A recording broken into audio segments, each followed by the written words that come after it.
today's expert webinar presented by AccountantsWorld. My name is Div Bensali. We'll be getting started in just a few minutes here at the top of the hour with our presentation today from Dr. Srikumar Rao on how to reduce stress. If you have not yet downloaded the materials for today's webinar, you can do so on your GoToWebinar control panel.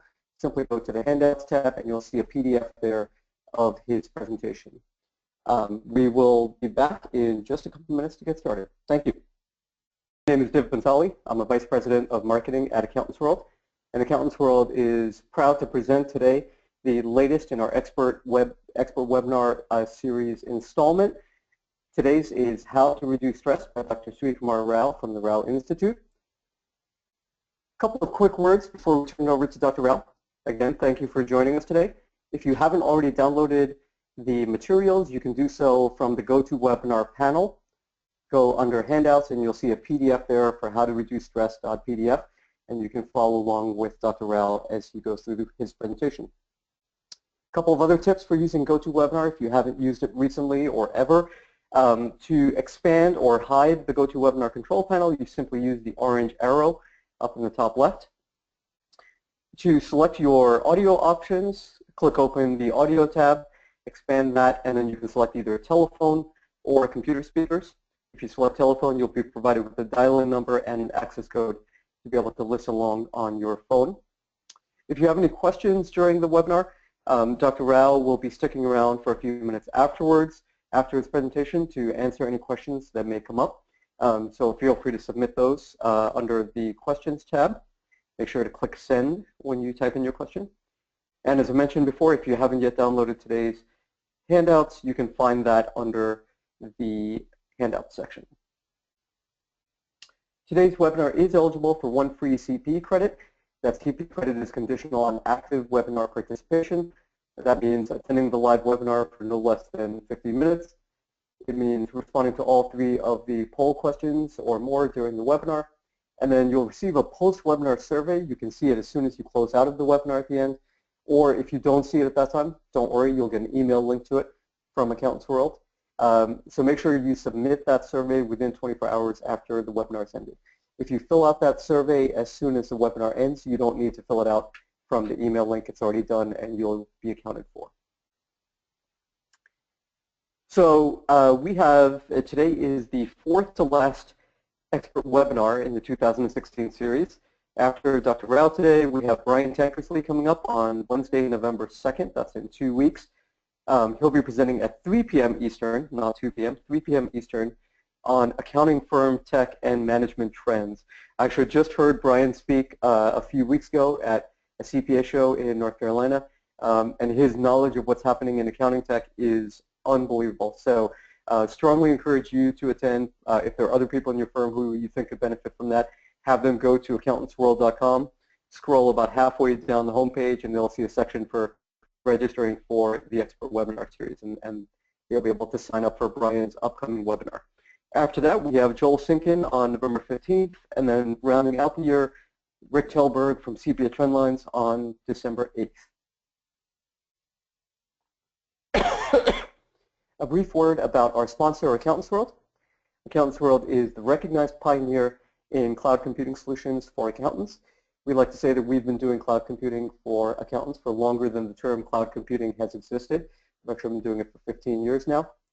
And you can see our suite of solutions on the right-hand side. Our 2 flagship solutions are Accounting Power for professional accounting, bookkeeping, trial balance, write-up, and financial statements, and Payroll Relief, which is everything you need to be able to do live payroll processing for your small business clients.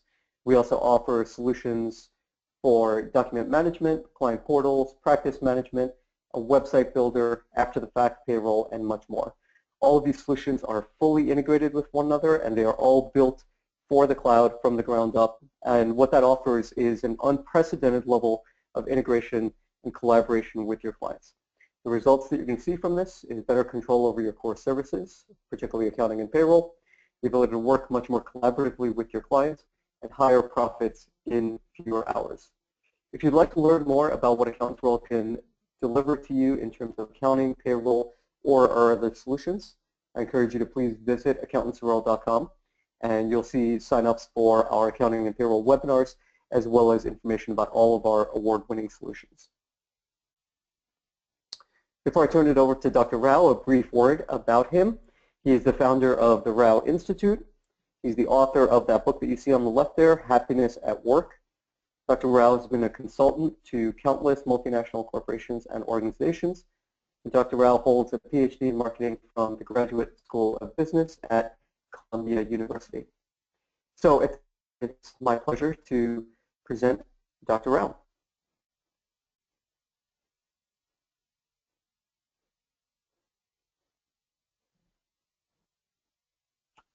Thank you, Div. Now, let me... Good afternoon, everyone, or good morning, or good evening, wherever you are in the world and whatever time zone you are in. I am delighted to be addressing you today, and my topic is how you can definitively, completely, utterly eradicate stress from your life. Now, that sounds like a pretty tall promise, doesn't it? And indeed it is. And the reason I can make that promise so boldly is because I have drawn my material from the greatest masters in the world, people who completely understood the human predicament, and they came up with solutions that have been tested over millennia, and they absolutely work. So, what I hope to do in the time that we're going to spend together, which is probably about 50 minutes or so, is I'm going to share these strategies and tactics with you, and it is up to you to actually implement them in your life. But if you do, you really will find that stress is no longer one of the things that you're concerned about.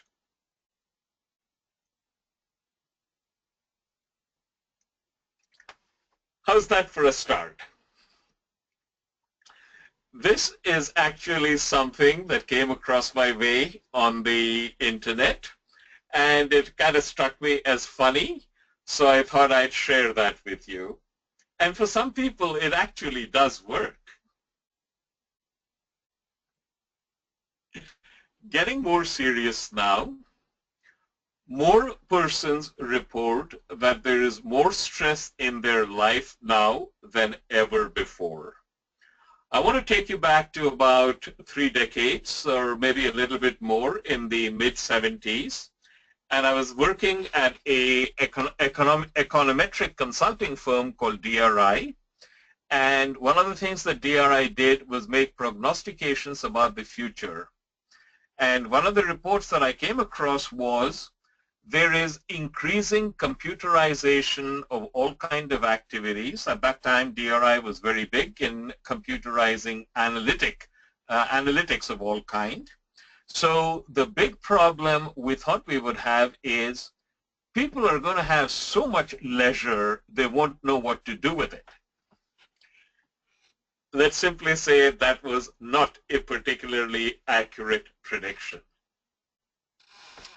We have all kinds of reasons why we feel stress. I'm going to come to that in a minute. There are some people, by the way, who actually say that they feel stress is good for them.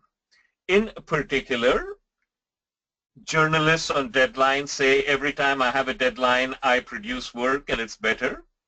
Many executives say, I like stress because when I have stress, when I have a date by which I have to get a project finished, it actually does get done.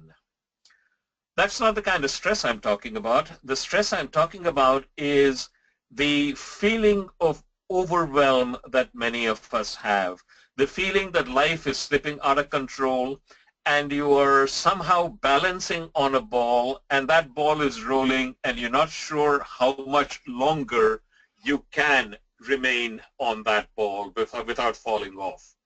The sense that somehow you're barely hanging on. And that can be very debilitating, both from an emotional and a physical health perspective. Now, if you look at your life and someone were to ask you, what's causing you stress? There are dozens of reasons you can list. And I have talked to audiences on, hundreds of thousands of people literally on 5 continents.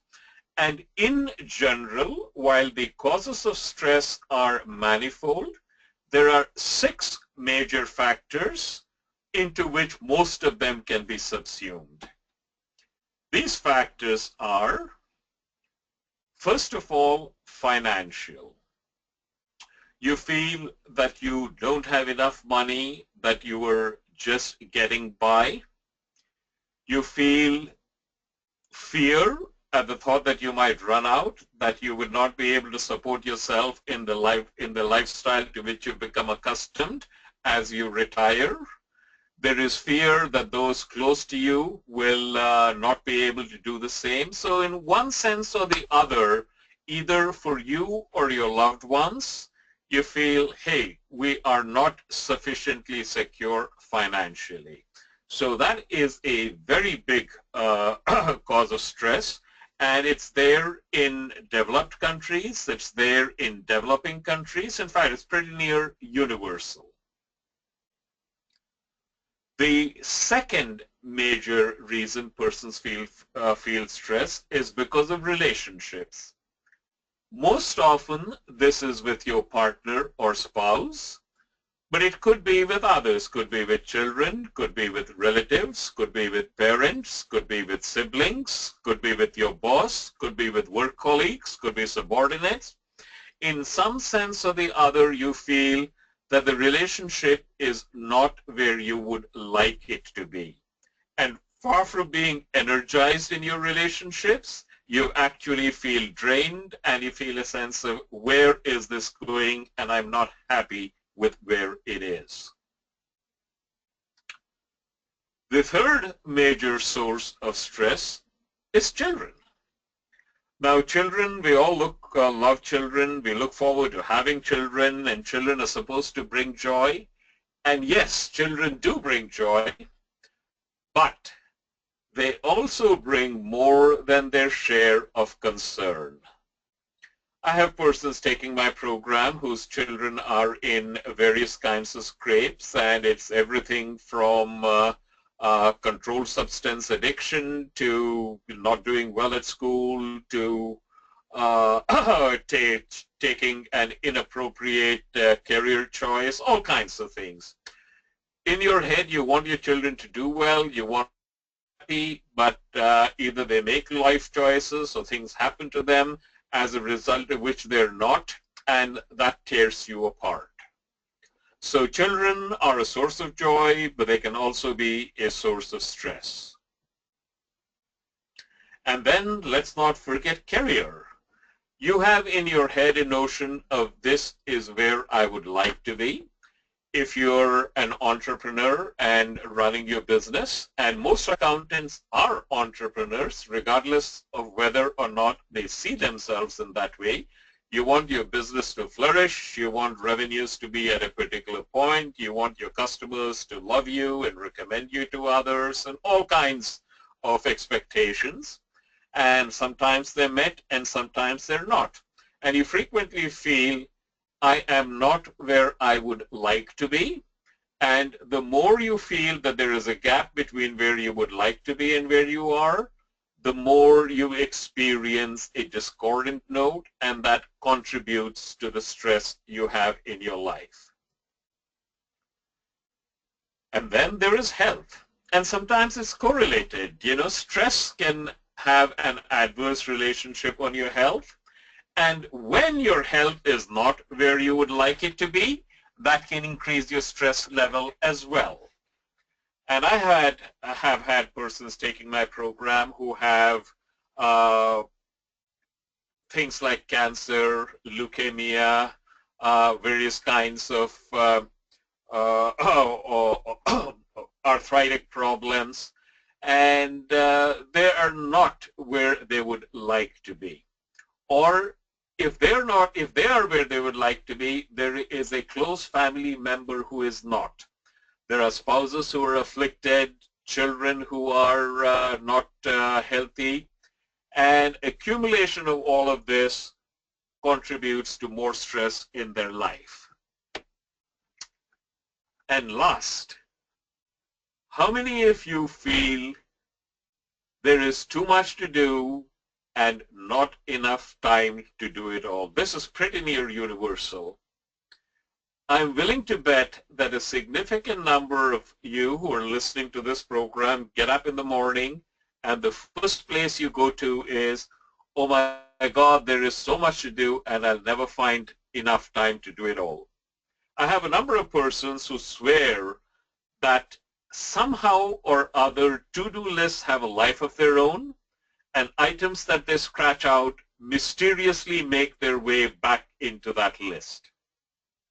And that also adds to the feeling of overwhelm you have and the stress that you feel in your life. Hi, Dr. Rao. Yep, go ahead. Should I go ahead and launch the first poll question now? Go ahead. Okay, great. So I will now launch the poll question for all the attendees. You should be seeing it up now. And the poll question is, for most people, there are a few major reasons why they feel stressed. How many reasons did we list? 1, 3, 6, or 12? So please go ahead and select one of the following and then click submit at the bottom. Make sure to click submit so that your vote is counted. A reminder, voting in all 3 of the poll questions is one of the requirements in order to get CPE for attending today's webinar, so please go ahead and do so. And I see we've had the majority of people already vote at this point. I'll give about 10 more seconds for any stragglers to go ahead and get their vote submitted here.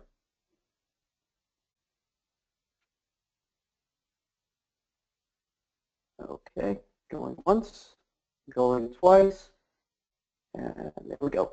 Okay, so Dr. Rao, 83% said 6 reasons were listed, and then a smattering for 1, 3, and 12. Wonderful. All right. So most persons would say that one of the 6 major factors, one or more of the 6 major factors that I laid out, was the reason they feel stress. Actually, that isn't strictly accurate. There is one reason only you feel stress, and only one reason why you feel stress in your life. And how come I am not able to move my screen? The reason you do not have, the reason you feel stress in your life is that you have a very rigid idea of this is how the universe should be, and the universe is not playing ball. Now, in all likelihood, you have never thought along these lines before. So I invite you to step back and consider this seriously. The only reason you feel stress in your life is because you have a rigid idea of how the universe should be, and the universe is not playing ball with you. Let's take finances. You feel that you are under pressure. You feel that there are multiple payout streams that you're responsible for, your mortgage, your children's educational institution funds, your golf club membership, whatever it is, and sometimes you don't have enough to meet all of those expenses. So you say, hey, you know, that's reality. That is a reality that you have constructed, but embedded in that reality is your expectation that you should be in a particular position financially, and somehow or other that hasn't happened. And you resent it, and you resist it, and that resentment and resistance is what is creating the stress in your life. Think about this carefully. You have a health issue, maybe you've been diagnosed with cancer, things have to go. You have in your head a notion that you have to be healthy, that you know, things like this don't happen to you, but lo and behold, it does. The universe pays no attention to what you want it goes its merry way. And you don't like it going its merry way. You want it to be the way you want it to be. And that is why you feel stress. This is rather important, and very likely you have never thought about it in these terms, but I invite you to think about it in these terms now because it's crucial to the next step.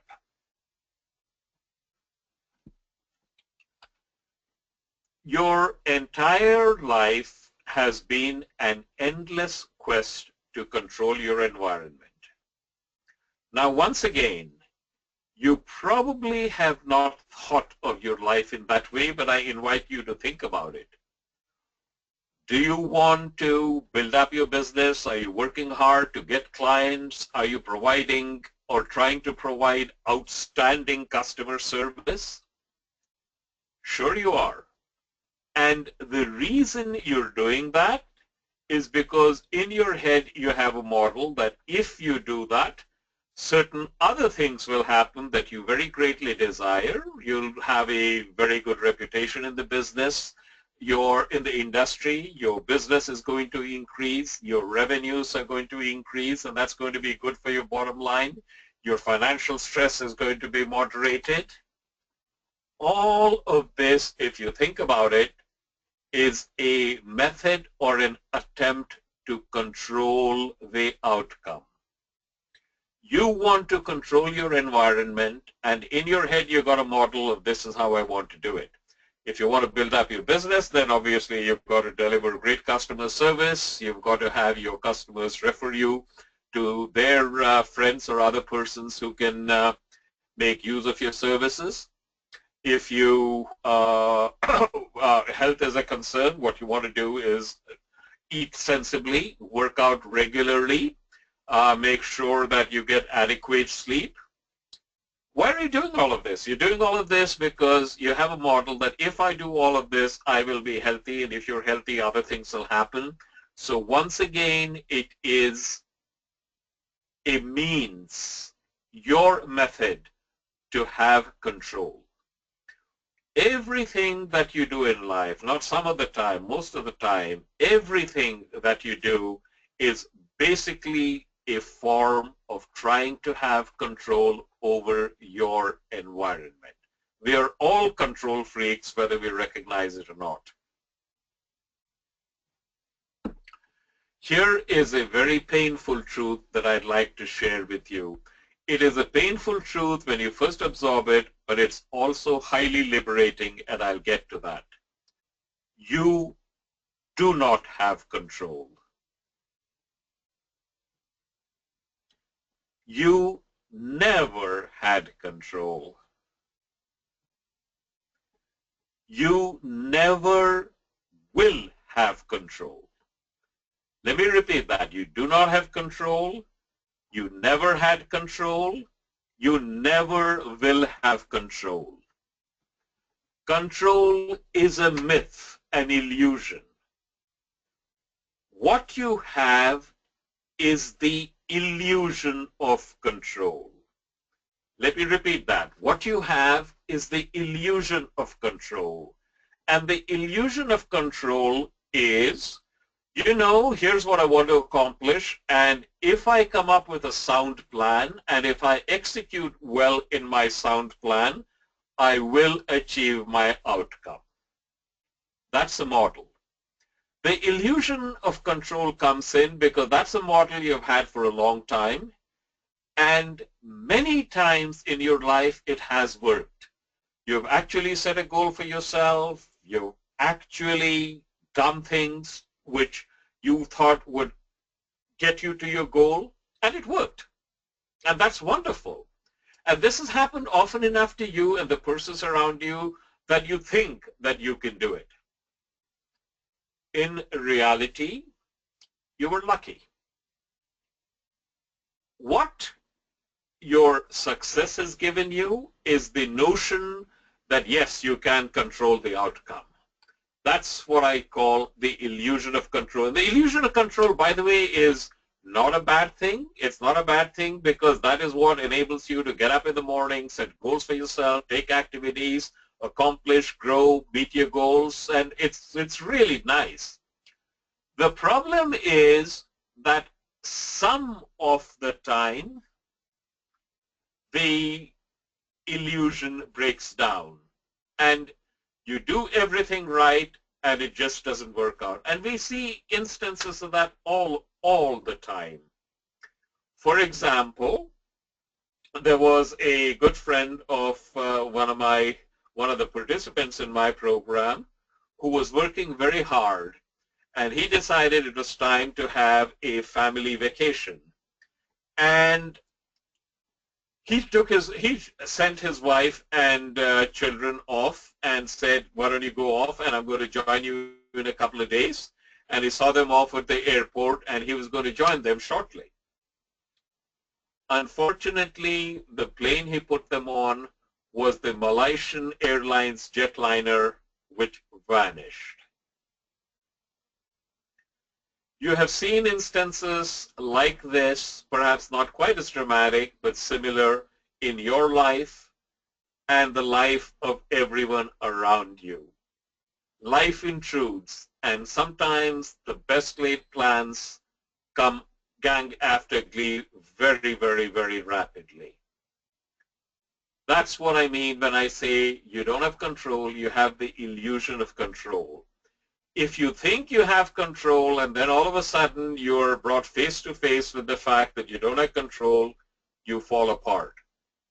But if you recognize right from the very beginning that the only thing you ever had was the illusion of control and nothing was actually in your control, then when you're confronted with the fact that you don't have control, you don't fall apart. You simply say, okay, it was never under my control anyway. Where do I go from here?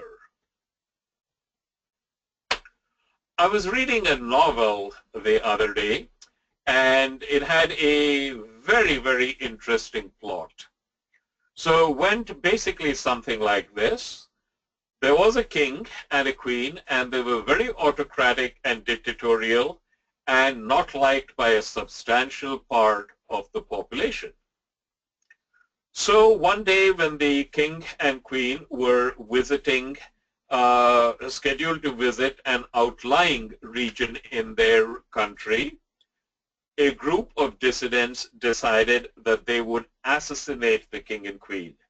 And to make absolutely sure they succeeded, they sent not one, not two, but 6 separate and independent assassins to get rid of the king and queen.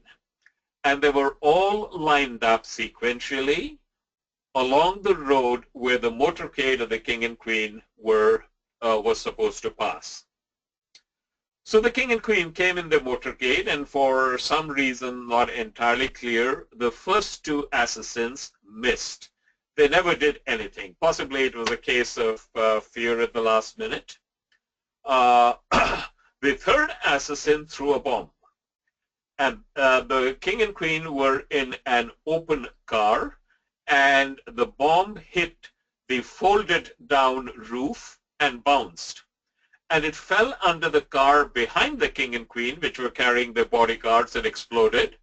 And by this time, the driver of the royal motorcade realized something was happening, so he simply stepped on the gas, and they moved at very high velocity. So assassins 4, 5, and 6 were not able to do anything at all.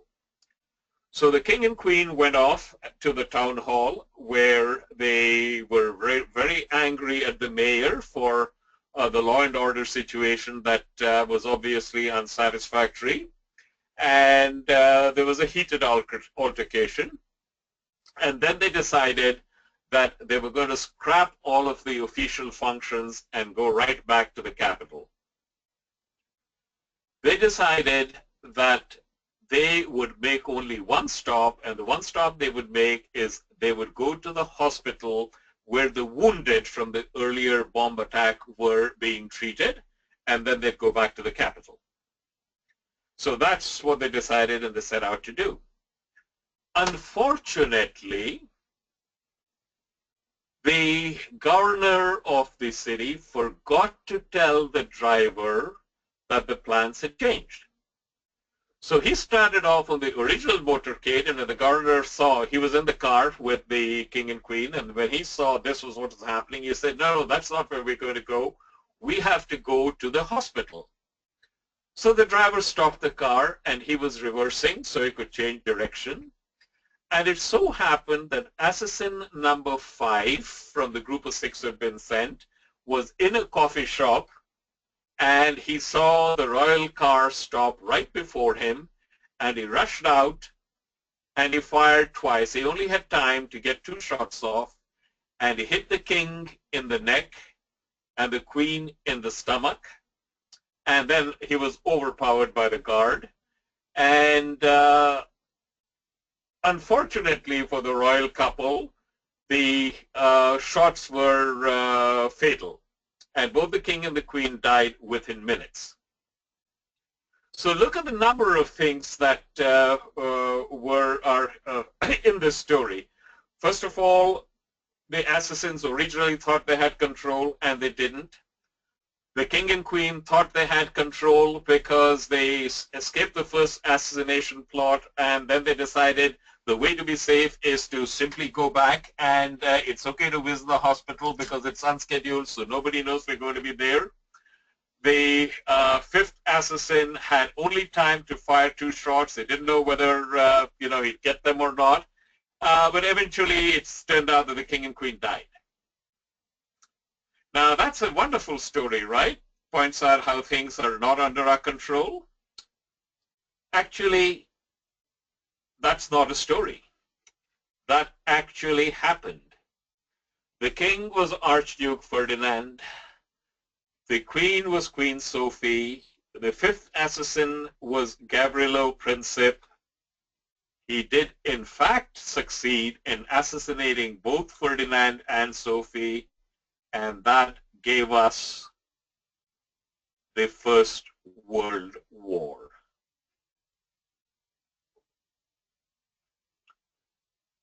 Let me repeat.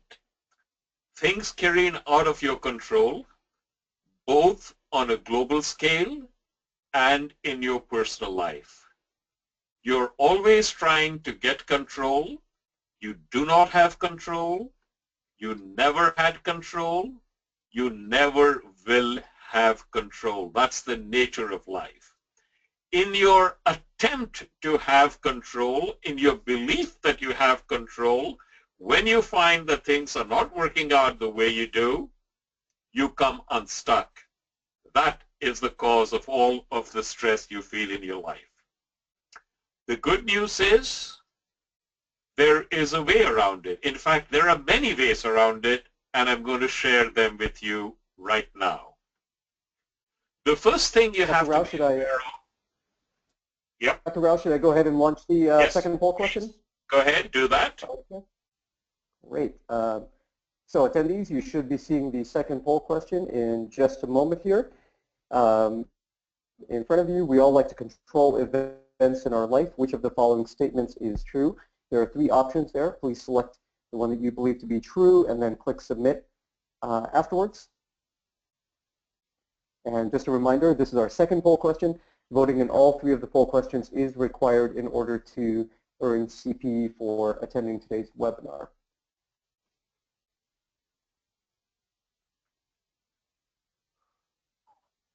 And we'll take about 10 more seconds here for people to be able to get in their votes. So if you haven't voted yet, please go ahead and select one of the following options and make sure to click submit so that your vote is counted. I'll take 5 more seconds here. Okay, and we close. All right. So I want to introduce you to a concept called mental chatter. Mental chatter is an internal monologue that you have and is going on in your head all the time. It begins when you get up in the morning, is with you right through the day, and is always with you. It's like an unwelcome relative who's shown up in your house and you can't kick him out. The kind of thing that goes, oh my God, what time is it? Can I hit the snooze button? Really don't want to get up, want to get another half an hour of sleep. I have so much to do. Let me get up and see what I can do. Oh darn, I wish I didn't have to go to work. That kind of thing is mental chatter. You've always had it. Now, when you feel stress, very often it is because your mental chatter is running amok. Your mental chatter is painting you a picture of all of the things that could happen. Now you know from your experience that many of the worst scenarios that you imagine, this happened in the past, go back 10 years and think about what you were worried about or what you thought would happen, and they didn't happen. But your mental chatter takes you to a dark emotional place where all of these things not only can happen, but will happen.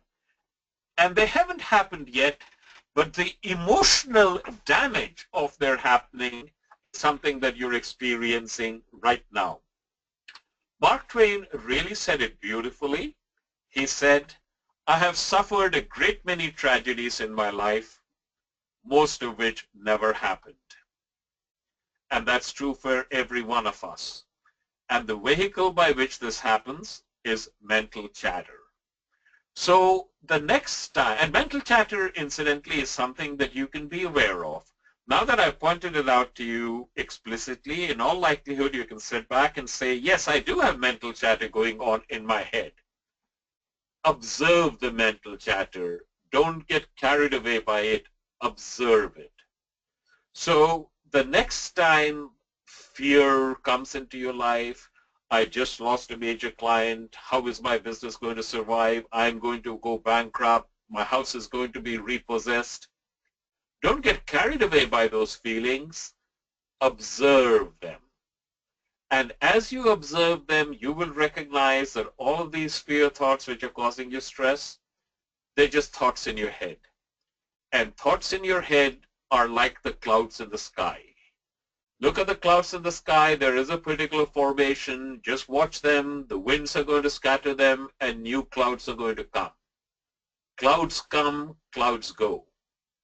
Thoughts come, thoughts go.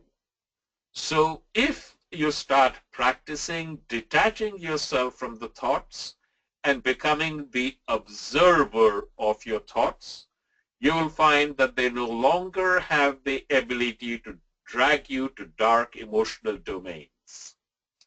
And that will reduce the stress you feel in your life. Here is something I advocate to you. Remember a time in your life when life was just a joy. You were working and work was going smoothly. You felt absolutely on top of it. You felt energized. Remember such a time in your life. Bring it back vividly. Recreate it in your mind. Now, as we go through life, there are instances where we find unscheduled time. Sometimes it's a few seconds, such as, for example, you're driving and you hit a red light. Sometimes it could be longer. Say, for example, an appointment is suddenly canceled on you, so you have time, or you miss a train and have to wait for the next one. The important thing is, where do you go mentally and emotionally when you have such unscheduled time in your life? Most of the time, we go to a dreary, dark place of anxiety. You go to a place of overwhelm. You think of how much you have to do and how little time you have to do it all. Don't do that. Consciously bring back that image you had of when things were going well and you were on top of the world, and replay it in your head like a movie, a mental movie. I would recommend that you get anywhere from 3 to such occasions in your life when you were really, really happy and on top of the world, and play them out in your head consciously and deliberately. What I also recommend is that these mental screensavers, that's what I call them, are from different areas of your life. So one could be a professional or work-related scenario. One could be a personal or home and family life related scenario. One could be with pets. So have about a half dozen of these mental screensavers which encompass different areas of your life, and consciously bring them to mind and replay them like movies. And when you are playing your mental screensaver, you cannot simultaneously entertain the fearful thoughts, the thoughts of fear that we talked about earlier. And this also is a very powerful antidote to stress. Now here's an exercise for you to think about. Don't do this right now because we don't have time, but I'm going to describe it to you. Think about some time in your life when you were really overwhelmed, you were down, you were depressed, you were sad. Frequently, not always, but frequently, this is associated with an event such as the death of a loved one. And at that time, as you recollect it, you say, you feel sad. The energy drains out of you. But what you're doing is you are remembering something that happened in the distant past, and it's as if you could reach out through a wall in time and grab the emotions that you had at that time and pull it right back to the present where it affects you today, even though that event happened years ago. We do that to ourselves all the time. We think about the mistakes we made. We think about the path we did not choose, and we let it affect our moods, our emotions today. Now, this exercise is simply to bring home to you that this not only can happen, but does happen, and you do it to yourself all the time. There is an antidote, and the antidote is the exact opposite of that. Think of a time when things were going wonderfully well, and this is very similar to the mental screensaver exercise that you did, that I recommended to you a few minutes ago, and bring that emotion back. And recognize that this is something that you can do over and over. You have a choice. You have a choice of determining, and you do this through the mental chatter you entertain, which emotional domain you occupy. Spend more time consciously and deliberately focusing on the many things in your life that are wonderful. And that brings us down to the next exercise, and this is one of appreciation and gratitude. We spend a disproportionate amount of time and emotional energy on the three or four things that are wrong in our lives. More precisely, on the 3 or 4 things that we have arbitrarily decided is wrong with our lives. And we completely ignore the 40, 50, or 60 things that are actually pretty damn good about our lives. For example, for those of you who are listening in, you don't have to bother about whether or not you're going to eat tomorrow. You have a bed to sleep in, a roof over your head, reasonable certainty that you can go from place A to place B without being blown up. And you do recognize that any one of these is a big deal in a big chunk of the world today. You know all of this, but you don't acknowledge it. And as you go through your life, you're focused on relatively trivial things and very, very concerned, and that brings you to an emotional low point. Flip this around. Consciously think about and feel grateful for the enormous number of things that are good in your life. Now understand that this is not an intellectual exercise. You cannot make a checklist and go, good health, check. Food to eat, check. Roof overhead, check. This is an experiential exercise, not an intellectual exercise. So if you, and most of you, I will wager, live in your head, if that's where you spend your time, it'll take some time and effort before you feel gratitude rather than think gratitude. Persist until this happens. I strongly recommend that you do this exercise the very last thing at night before you go to bed. And when you wake up in the morning, don't go immediately to the space of there's too much to do and I don't have enough time to do it all, but spend some time bringing that feeling of gratitude, recreating it in your head and basking in it. And as you go through the day, consciously bring this back. Eventually, you want to get to the point where your default emotional domain is one of appreciation and gratitude. And you will discover that not only do you feel better, but stress has left your life. It is impossible for you to feel grateful and stressed at the same time. Here's another thing for you to think about. We go through our life and we're all wrapped up in ourselves. We really believe we're the center of the universe. Think about how, no matter what happens, you very quickly bring it back to what's the impact on me. Your spouse gets a great job offer and you go, how will this affect our relationship? Your boss leaves the company and you go, who's the new person going to be and what's my relationship going to be with that person? Or possibly, am I going to get promoted or is it that turkey down the hall? Think about how no matter what happens, you have an uncanny ability to bring it back to what's the impact on me.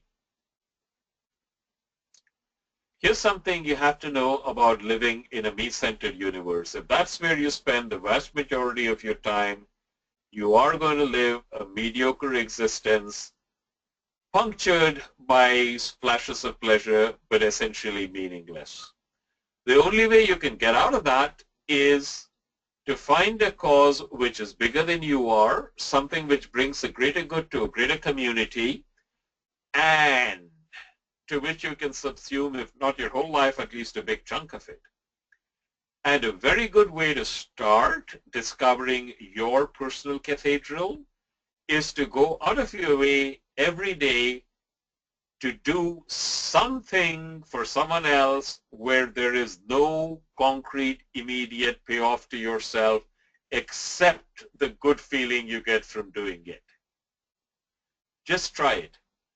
Do you recollect any occasion when a random interaction with a stranger left you feeling good? Perhaps it was a sales clerk in a store who told you that the dress really suits you and you knew that he wasn't trying to get a sale, he was being sincere. Perhaps it's a cab driver when you were heading out to the airport who talked about his life and what he was doing and you felt good just talking to another human being. Go back and make someone's day. Make someone's day every day. And by the way, when you do that, yeah, the other person is helped, but the person who's really helped is yourself. Here's something for you to think about. All our life we go through, and whenever something happens, we immediately label it as good or bad.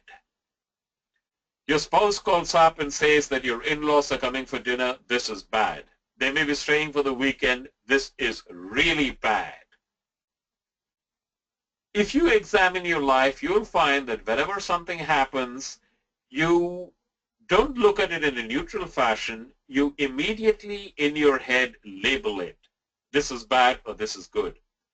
And most of us tend to use the bad thing label 6 to 10 times more often than the good thing label. Now understand something. Whenever an event occurs, it does not cause suffering. Suffering happens when you label the event bad. For example, you lose a major customer. Okay, you lost a major customer, you now have capacity.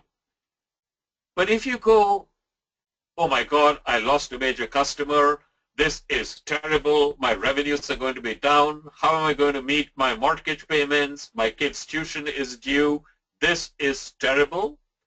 And the moment you stick the label, this is bad, this is terrible upon it, suffering begins. This is important, so pause to think about it. There is no suffering when an event occurs. The suffering begins when you label that event bad, terrible. At that instant, suffering begins. Sometimes you do it so fast, it seems as though suffering begins immediately, but in actuality, there is always that gap. An event occurs, you label it bad, and then the suffering begins. Now look back in your life. Can you imagine, can you remember something that happened that at the time that it happened, you thought was terrible, but you can now look back and say, hey, actually, that was pretty good?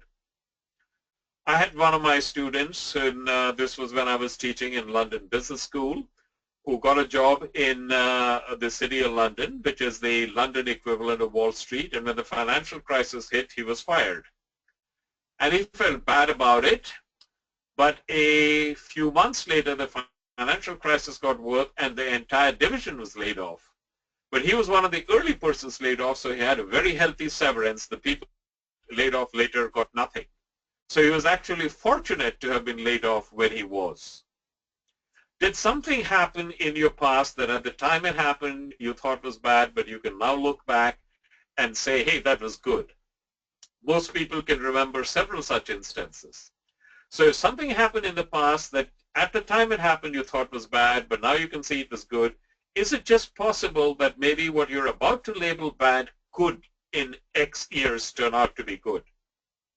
Can you imagine such a path? And if you can imagine such a path, why are you in a hurry to label this bad today?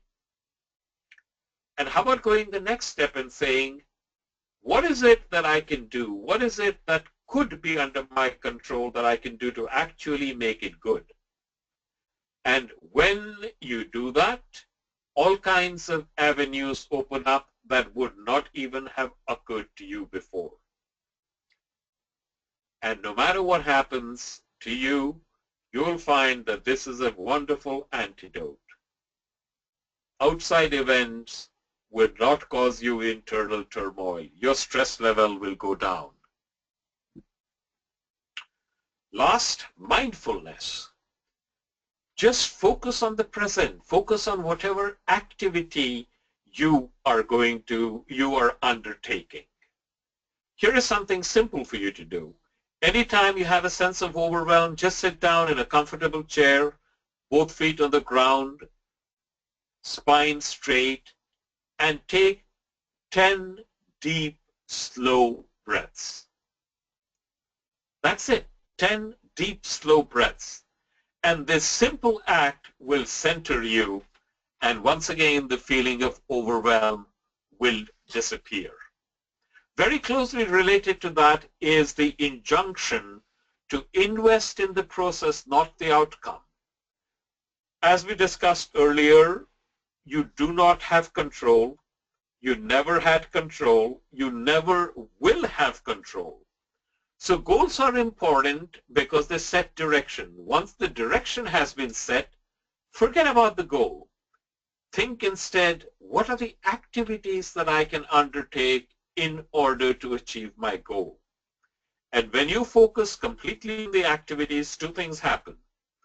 One, you actually begin to enjoy the journey. And in reality, the journey is the only thing you have. The destination is a mirage. It's an illusion. You get there and then you're off someplace else. The journey is always with you. And you start enjoying the journey. And paradoxically, the more you do not focus on the outcome, the higher the probability that you will actually achieve the outcome you wanted. It's paradoxical, but that's the way life works.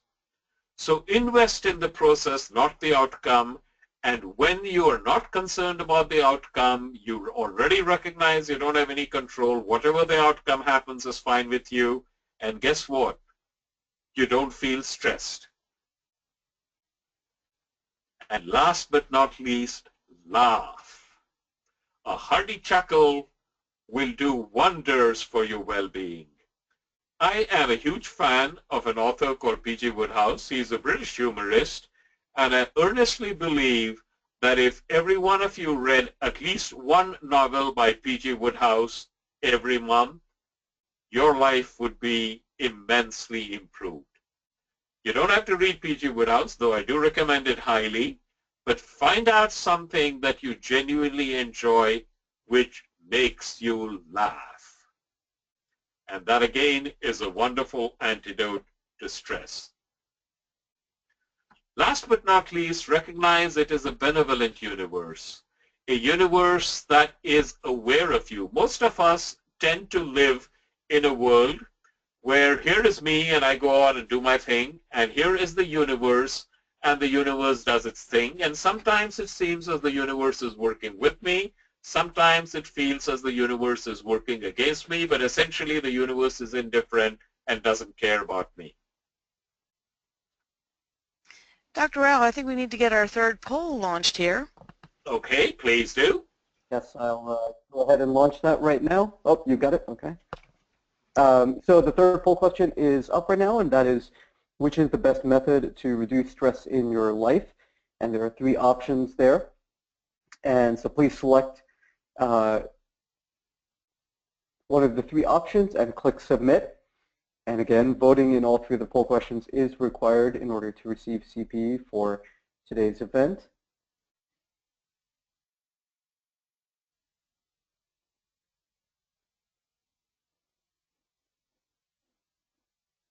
Okay, and we have most people's votes in at this point. We'll take about 10 more seconds for anyone else to submit their vote. And remember, you need to select the option and also click the Submit button there in order to be counted. Okay, going once, going twice.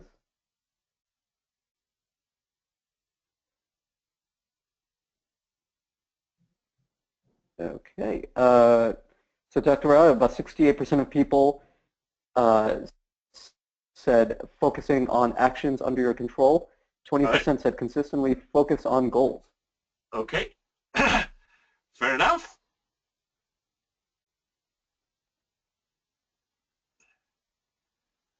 Are you handing control back to me? Yes, you should have control now. All right. So most of us, as I said, live in a universe where the universe is not aware of us and goes its merry ways. But supposing, just supposing, that the universe was not indifferent to you, that the universe was actually aware that you exist and was well disposed towards you. It's like you're a small child and you want a tub of ice cream, and your parents don't give you ice cream, they give you fruits and vegetables. You don't want fruits and vegetables. You hate fruits and vegetables. And it's only much later, when you have a different level of maturity and understanding, that you can go and say, thank God I didn't get a tub of ice cream, but my parents gave me fruits and vegetables. So in exactly the same way, what if the universe is giving you something that you don't want? You wanted to get promoted and you got a pink slip instead. So obviously you don't like it. But what if this was exactly what you needed for your growth at this stage? If you could believe in the benevolent universe, then you would stop resisting what you got. You'd simply say, this is what I needed for my growth. How can I best make use of what the universe has given me? And all of a sudden, resentment drops away, railing against fate drops away, and a good deal of stress in your life drops away at the same time. It takes some doing to believe in the benevolent universe, and the process is too involved for me to get into now. But if you're interested in how you can do this, I'd like to advise you to get a copy of my book, Are You Ready to Succeed or Happiness at Work? And the process is outlined in both of those books. Pause. Use breathing as a tool. This is very similar to the mindfulness exercise I told you before. Whatever you're doing, shut your eyes, breathe deeply, just for a few seconds. Use breath as a tool. Deep, slow breathing. Most of the time when we breathe, we only use the upper third of our thoracic cavity. Use your entire body. Feel your chest come out. Feel your belly expand as you breathe in. Feel it contract as you breathe out. And focus your attention on that. And when you practice all of the techniques that I have just shared with you, you'll find that stress completely leaves your life. Thank you, and I am now open for any questions that you might have. Dr. Rao, thank you very much for your presentation today. Do you want to ask the audience if they have any questions, Ziv? Yes, I'll open it up for questions. I know we had a few comments that came in, and I'll share those in just a minute. So one last thing I wanted to mention. First of all, thank you again for joining us today. And we also wanted to mention something that AccountantsWorld is doing right now to hopefully help reduce stress in your professional life, as we've done with thousands of accountants across the country. If you're interested in growing your bottom line, but you're not looking to add the complexity of clients or staff, we have a webinar just for you. And it's called 3 Ways to Grow Your Bottom Line Without Adding Clients or Staff. And the next version of that webinar, the next event, will be on October 27th, and then we'll have another one in early November as well. You can go ahead and register at 3waystogrow.com. So the number 3waystogrow, excuse me, .com. And we'll be talking about some of the ways in which we can help your practice to be able to grow without increasing the amount of stress it has as well. So again, we are here for any questions that you may have. Any questions? Thank you for joining us. When you close out of the webinar, you should see a survey pop up there. You can fill out that survey right now and click submit. If you don't see the survey or you forget to fill it out, we'll include a link to it in the email that we will be sending out shortly as well. So thank you again for joining us, and we hope to see you in 2 weeks for Brian Tankersley's presentation. Are we done, sir? Are there any questions? I'm seeing here if there's any questions.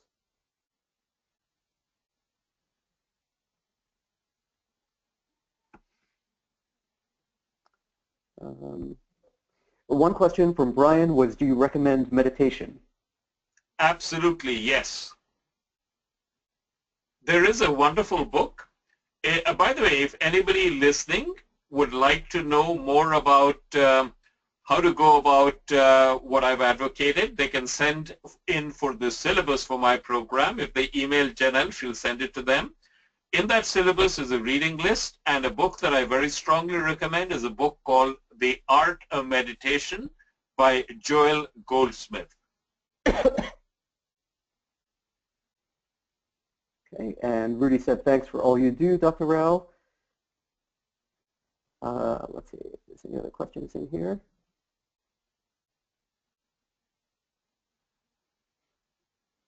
Jay made a comment, yesterday is a canceled check, tomorrow is a promissory note. It may or may not come through, but today is cash. Enjoy it. Yes. Well said, my friend. Absolutely true. I would like to expand today to this minute and every minute.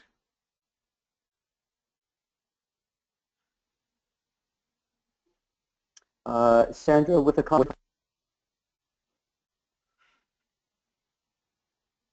And I think that covers all the questions that we have right now. If anyone else has any last questions, please go ahead and submit those at this time. And otherwise, you're free to log off. And thank you again for joining us today. And Dr. Rao, Thank you very much for a very interesting, well-received presentation today. My pleasure, Ziv. Everybody have a wonderful day. Bye.